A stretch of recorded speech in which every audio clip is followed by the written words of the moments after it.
Welcome to Brighton Academy. Brighton Academy में आपका बहुत बहुत स्वागत है। आज का हमारा टॉपिक है अर्थशास्त्र की विषय वस्तु।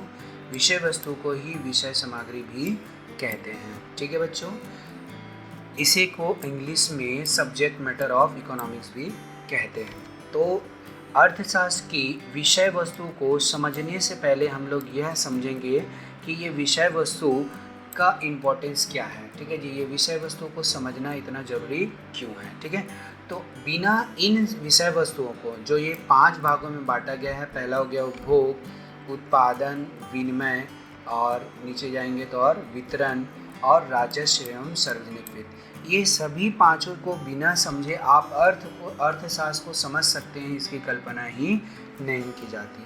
तो इसका बहुत ही इम्पोर्टेंट है बच्चों, इसको आपको समझना बहुत ही आवश्यक है, क्योंकि ये नहीं समझोगे तो आप अर्थशास्त्र को समझने में आपको बहुत ही कठिनाई जाएगी। ठीक है, तो अर्थशास्त्र को क्या किया गया बच्चों, 5 भागों में, इसकी विषय वस्तु को क्या किया गया है, 5 भागों में बांटा गया है, जिसका संबंध किससे है, आर्थिक क्रियाओं से है। आर्थिक क्रियाएं किसे कहते हैं बच्चों, आर्थिक क्रियाएं वे क्रियाएं होती हैं जो धन उपार्जन के लिए की जाती है। किसके लिए किया जाता है, धन उपार्जन के लिए किया जाता है। ऐसे सारी क्रियाओं को हम लोग आर्थिक क्रियाएं कहते हैं। तो ये पांचों टॉपिक जो हम लोग अभी पढ़ने वाले हैं, 5 जो भाग बोलने वाले हैं, सब धन उपार्जन से रिलेटेड है। ठीक है जी, पैसा अर्जन से रिलेटेड है। ठीक है, तो ये 5 भागों को हम लोग समझते हैं। पहला भाग क्या है बच्चों, पहला भाग है उपभोग।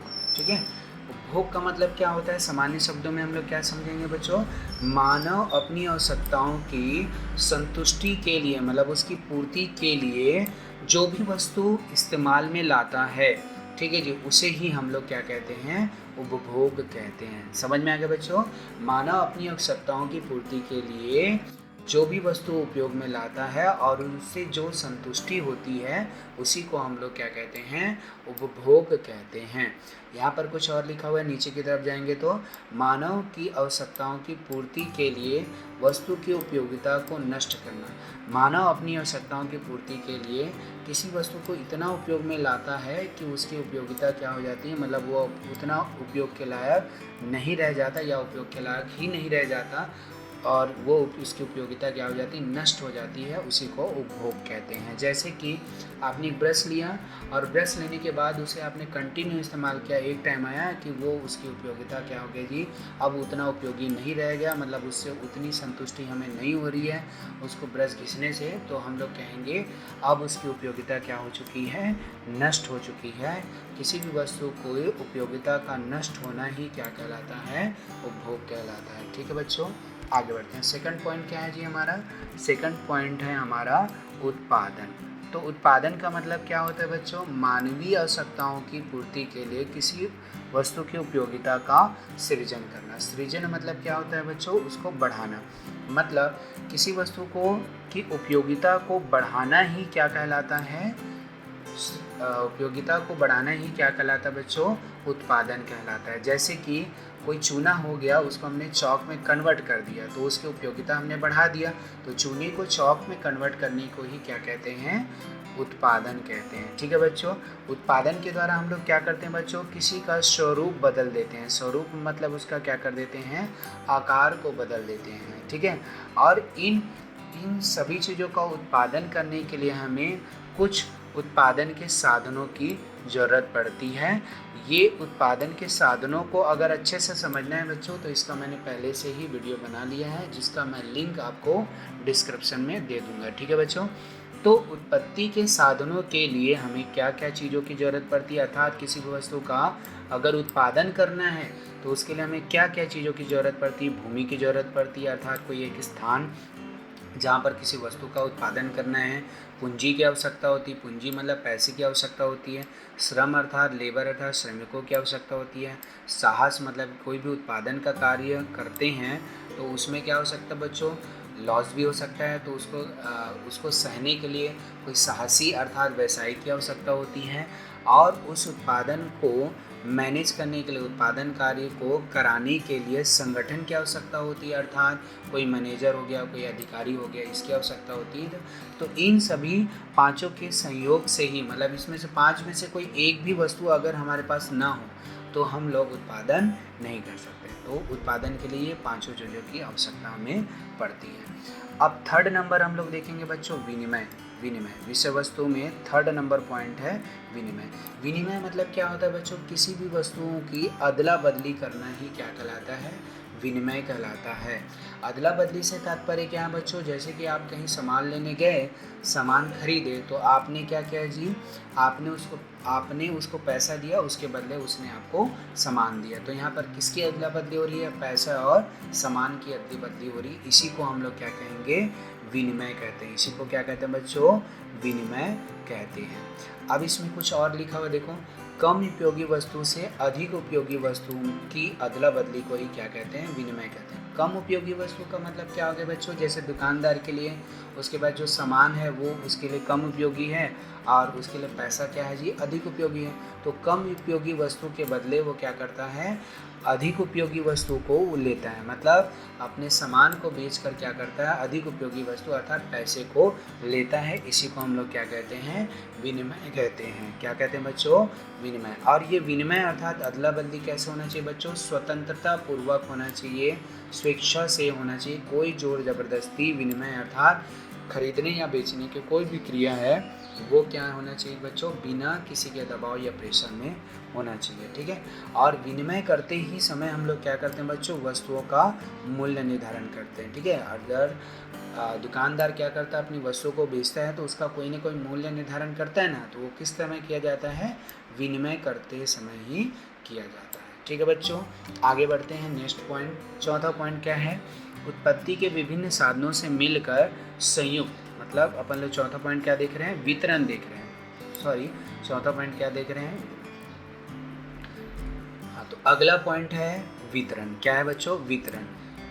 उत्पत्ति के विभिन्न साधनों से मिलकर जिस संयुक्त वस्तु का उत्पादन होता है, उस उत्पत्ति के साधनों में हमें उसे क्या करना पड़ता है, बांटने की क्रिया को ही क्या कहते हैं, वितरण कहते हैं।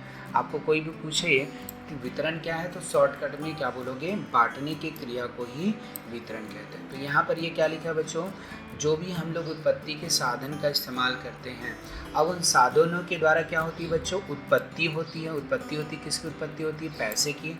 अब वो पैसे को क्या करेंगे, अकेले केवल व्यापार का स्वामी रख लेगा क्या, नहीं, वो क्या करेगा, उसका वितरण करेगा। वितरण करेगा मतलब उसको बांटेगा।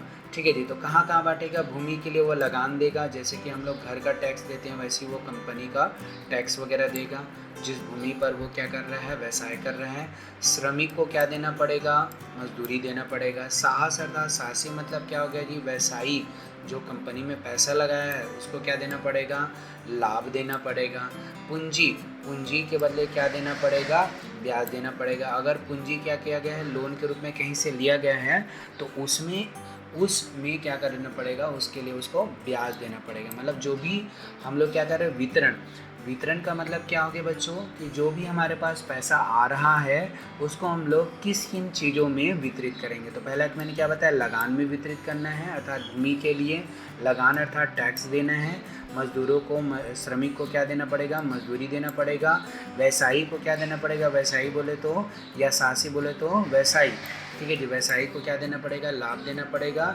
और जिससे हमने लोन लिया है और उसको व्यवसाय में लगाया तो उसको क्या कहेंगे, पूंजी। तो उस पूंजी अर्थात लोन के बदले अर्थात ऋण के बदले में क्या देना पड़ेगा, ब्याज देना पड़ेगा। और संगठन करता है, जो संगठन को चला रहे, जैसे मैनेजर वगैरह हो गया, अधिकारी वगैरह, तो उसको हमें क्या करना पड़ेगा, सैलरी देना पड़ेगा। तो समझ में आ गया बच्चों, वितरण का मतलब क्या हो गया, जो भी हम लोग उत्पत्ति के विभिन्न साधनों से हम लोग जो भी वस्तु का उत्पादन करते हैं, उस वस्तु को बेचने के बाद जो उत्पत्ति होती है अर्थात पैसे की जो उत्पत्ति होती है, उसको बांटने की ही प्रक्रिया को क्या कहते हैं, वितरण कहते हैं। तो किस किन चीज़ों में बांटते हैं बच्चों, इसमें, ठीक है, इसमें मतलब भूमि, श्रम, साहस, पूंजी और संगठन में। ठीक है बच्चों, आगे बढ़ते हैं। 5वां नंबर पॉइंट क्या है, राजस्व एवं सार्वजनिक वित्त। क्या दिया है, राजस्व एवं सार्वजनिक वित्त।